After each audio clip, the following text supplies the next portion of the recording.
Welcome to our channel बच्चों की दुनिया। चलिए शुरू करते हैं आज की कहानी। गांव में सब उसे यशोदा माँ कहते हैं। कुछ लोग उसे अन्नपूर्णा भी कहते हैं क्योंकि वो गरीबों की मदद करती है और जरूरतमंदों को मुफ्त खाना बांटती है। वह एक बड़े से घर में अकेली रहती है। दिन भर रंगी बिरंगी स्वेटर बुनती और उन्हें बाजार में बेचती है।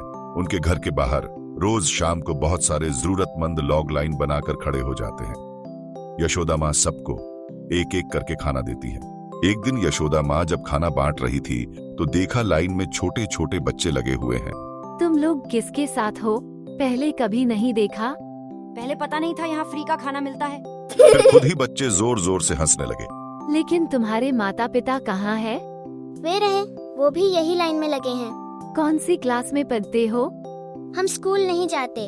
यशोदा माँ ने उनके माँ बाप से बात की। वो लोग मजदूरी का काम करते थे और बच्चे घर में अकेले रहते हैं या सड़कों पर इधर उधर घूम के दिन बिताते हैं। यशोदा माँ ने उनके माता पिता को मना लिया कि दिन में वो उनके पास रहे और पढ़ाई करें। दिन में रोजी और कमल उनके पास आते और पढ़ाई करते।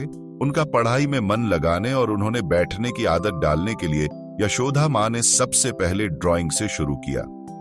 सुंदर सुंदर चित्र बनाने से उन्हें रोज वहां आने और बैठने की आदत पड़ी। फिर धीरे धीरे थोड़ा और पढ़ने लगे। जब यशोदा माँ पास नहीं होती तो वह खुसर फुसर करके धीरे धीरे बात करते। और दूसरे काम का क्या कुछ पता चला? नहीं, मैंने सारा घर ढूंढ लिया। यहाँ कोई सोना या पैसा है ही नहीं। पता नहीं पैसा कहाँ रखा है। ये नहीं हो सकता। रोज इतने लोगों को खाना खिलाया जाता है। कहीं ना कहीं इनके पास कोई खजाना है या फिर कोई जादू। ठीक से देखो। ठीक है, मैं फिर कोशिश करती हूँ। बेचारी यशोदा माँ को तो बिल्कुल खबर ही नहीं थी कि ये भोले भाले बच्चे उनके घर क्यों आए थे। वो तो उनको बहुत स्नेह से रखती हैं। हर रोज पढ़ाई के बाद उनको कुछ अच्छा खाने को दिया जाता। बच्चों के लिए किताबें, बैग, पेंसिल यशोदा माँ ही लाई थी। देखो बच्चों, मैंने तुम्हारे लिए स्वेटर बनाया है। पहनकर देखो, पूरे तो आ रहे हैं ना? क्या तुम्हें पसंद आए? ये कितना प्यारा है। आप बहुत अच्छी हो। आप हमारा कितना ध्यान रखती हो। बच्चे घर के छोटे मोटे काम में यशोदा माँ की मदद करते। यशोदा माँ उनको रोकती। तुम सिर्फ पढ़ने लिखने पर ध्यान दो, ये सब मैं खुद कर सकती हूँ। यशोदा माँ को लगता कि बच्चों को उनकी परवाह है और उनका ध्यान रखने के लिए उनके साथ मदद करते हैं। पर वह तो जासूसी कर रहे थे कि यशोदा माँ के पास इतना पैसा कहाँ से आया। हर रोज इतने लोगों का खाना कैसे बनता रहता है। रोज शाम की तरह उस दिन भी जाने से पहले वो बोले, यशोदा माँ हम जा रहे हैं, कल आएंगे। ठीक है बेटा। लेकिन रोजी घर से ही छुप गई। शाम को उसने देखा यशोदा माँ पूजा करने बैठी हुई है। उनके सामने एक बहुत बड़ा खूबसूरत कटोरा पड़ा हुआ है। पूजा करने के बाद जब यशोदा माँ ने कटोरे में हाथ डाला तो बहुत सारा खाना निकला। फिर वह रसोई में गई और उसके कुछ देर बाद उन्होंने बाहर लाइन में लगे लोगों को खाना बांटना शुरू कर दिया। यकीन नहीं हो रहा, क्या यही जादू का कटोरा है? यशोदा माँ के पास जादुई कटोरा है। मैंने कहा था ना उनके पास कोई जादू है, तभी तो रोज इतने लोगों को खाना खिलाती है। अगर हम वो कटोरा चुरा लें तो फिर हमें भी कभी कोई परेशानी नहीं होगी। अगले दिन रोजी ने वो कटोरा चुरा लिया। फिर दोनों ने यशोदा माँ की तरह ही जमीन पर बैठकर पूजा की और इंतजार करते रहे कि कटोरे में से खाना निकले। पर ऐसा नहीं हुआ। वो बहुत देर तक कोशिश करते रहे। लगता है जादू सिर्फ कटोरे से नहीं होगा, कोई ना कोई मंत्र भी होगा जिसके बोलने से जादू होता है। अगले दिन रोजी ने जादुई कटोरा वापस रख दिया। इस बार उसने बड़े ध्यान से सुना कि पूजा करते वक्त यशोदा माँ क्या बोलती हैं। सबको जीवन साधन दे भगवान, सबको सद्बुद्धि दे भगवान। तो ये मंत्र है जादू को पूरा करने के लिए। रोजी ने फिर से कटोरा चुराया और मंत्र के बारे में भी बता दिया। उन लोगों ने फिर से कोशिश की, पूजा की, मंत्र भी बोला, पर कटोरे में से कुछ नहीं निकला। समझ नहीं आता। वो इसी कटोरे में से खाना निकालकर सैकड़ों लोगों को खिलाती है, पर यहाँ तो ये काम ही नहीं कर रहा। लगता है तुमसे कोई गलती हो गई है, बात कुछ और है।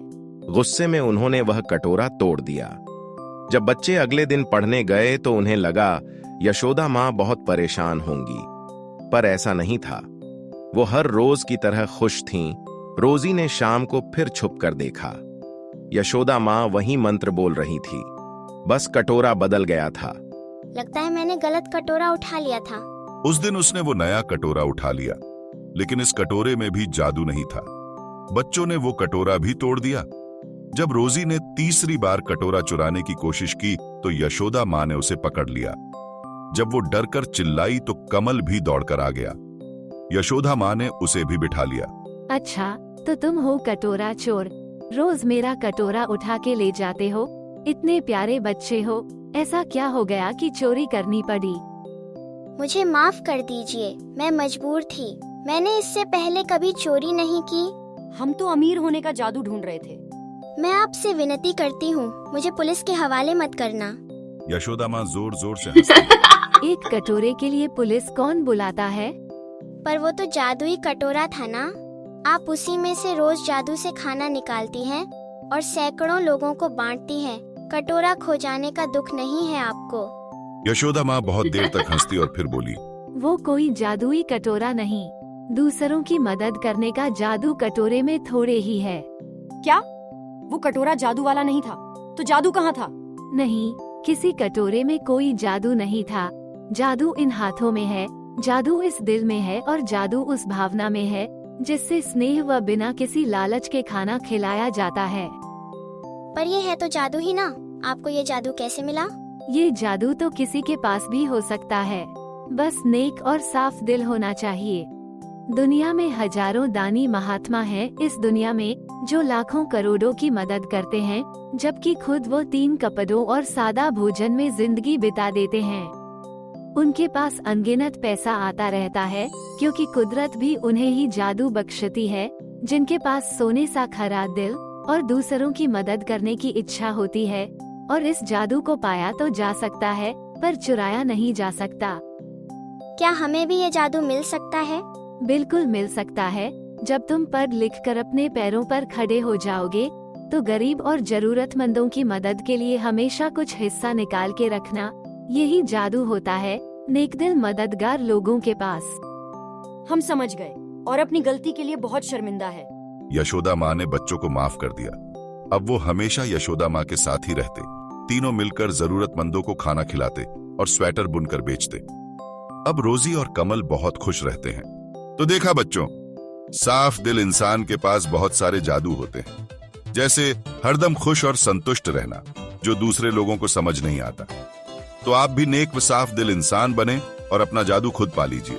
मुझे यकीन है आज भी कहानी आपको बहुत पसंद आई है, तो प्लीज कहानी को लाइक और शेयर करें और हमारे चैनल बच्चों की दुनिया को सब्सक्राइब करना ना भूलें।